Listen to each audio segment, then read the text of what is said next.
Everyone, সবাই কেমন আছো? আশা করি সকলে খুব ভালো আছো। তো আজকে সানডে দুপুরবেলা আমরা যাচ্ছি সোদপুরে। আমাদের ভীষণ স্পেশাল একজন পার্সনের বার্থডে, তার 5 বছরের বার্থডে। তো ওর জন্য যেরকম দিনটা স্পেশাল, আমাদের উপস্থিতিটাও ভীষণ স্পেশাল। তো সোদপুরে তাড়াতাড়ি পৌঁছতে হবে। এখন আছি আমরা চিনা পার্কে জ্যামে, তো সবাই ওয়েটও করবে, একসাথে যাওয়ার কথা। তো চলো যাওয়া যাক, দেখি কিরকম বার্থডে পার্টি আমরা সেলিব্রেট করি।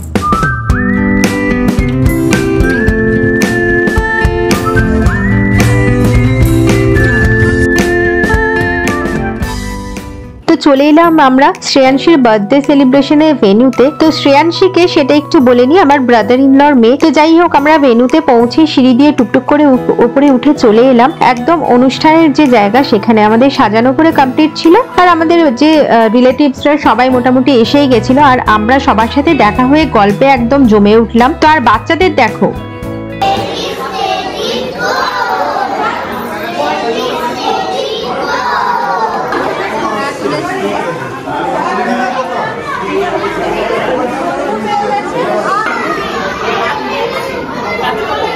শ্রেয়ার বার্থডেকে কেন্দ্র করে সবার অনেকদিন পর দেখা, সবাই যে যার মতো করে গল্পে মেতে উঠেছিল। আর সেই সাথে অন্যদিকে দেখে নেওয়া যাক যে ওর মামা কোন কাজে ব্যস্ত। ওর মামা কিন্তু কেকের অ্যারেঞ্জমেন্টে ভীষণভাবে ব্যস্ত ছিল, কারণ এটা ওর 5 বছরের বার্থডে বলে কথা।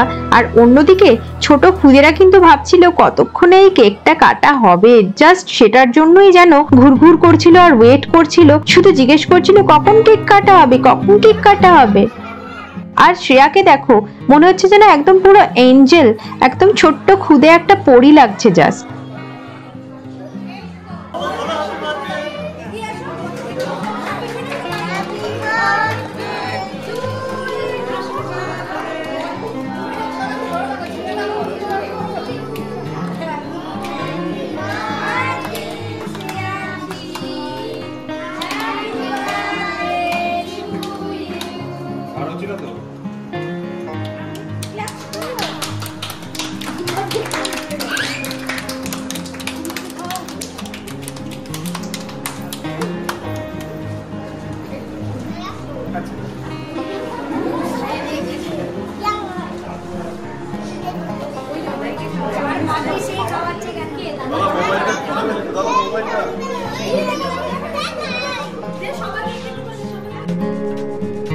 তো এবার কেক কাটিং এর পরেই আমরা চলে এলাম যে খাওয়া দাওয়ার সেগমেন্টে। এই জায়গাটা অনেকটা স্পেশিয়াস ছিল, ডেকোরেশনও ছিল খুব সুন্দর। এই যে আমি প্লেট নিয়ে হাজির হয়ে গেছি, তো দেখে নেওয়া যাক আমাদের মেনুতে কি কি ছিল। প্রথমেই ছিল স্যালাড দিল, আর তার সাথে ছিল হচ্ছে পুরি আর আলুর দম।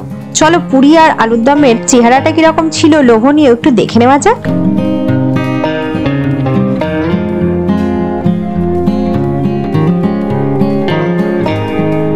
খেতেও কিন্তু দারুণ ছিল, শুধু দেখতেই সুন্দর নয়। তো এরপরে এই দেখো গরম গরম কাবাব, যদিও ভিডিওতে গরম লাগছে না, কিন্তু খেতে কিন্তু ভীষণই ইয়াম্মি ছিল। আর তারপরে বাসন্তী পোলাও। কে কে ভালোবাসো বাসন্তী পোলাও খেতে? আমার কিন্তু দারুণ লেগেছিল খেতে। সেই সঙ্গে মাছের কালিয়া, কাতলা মাছের কালিয়া, জাস্ট ইয়াম্মি, মানে খাবারটা জমে গেছিল। আর তার সাথে ছিল মাটনের একটা প্রিপারেশন, মাটনটাও ভীষণ সুন্দর ছিল খেতে। এছাড়া ডেজার্টেও ছিল অনেক কিছু। জমিয়ে খেয়েছিলাম, কিন্তু যত না খিদে পেয়েছিল তার থেকে বেশি মনে হয় খেয়ে ফেলেছি। এই যে আমাদের মেনু লিস্ট দেখে নাও। আর বাকি দেখো সবাই কিন্তু এখনো খাওয়া দাওয়া ঠিক করেই যাচ্ছে। আরে দাঁড়াও দাঁড়াও, যেও না। এই যে বাড়ির চেনা মুখগুলোকে কতদিন পর দেখলাম, আর বাচ্চাদের এই নির্ভেজাল আনন্দ, সব মিলিয়ে দিনটা যেন একদম জমাটি হয়ে গেছিল। জাস্ট সারাটা দিন খুব মজা করলাম সকলের সাথে, আর অনেক ফটো সেশন করলাম। তো বাড়ির সকলের সাথে এই নির্ভেজাল আনন্দটুকুই তো চাই, কি বলো? তো আমাদের এই ভিডিও যদি তোমাদের ভালো লেগে থাকে, লাইক, শেয়ার এন্ড সাবস্ক্রাইব কিন্তু মাস্ট।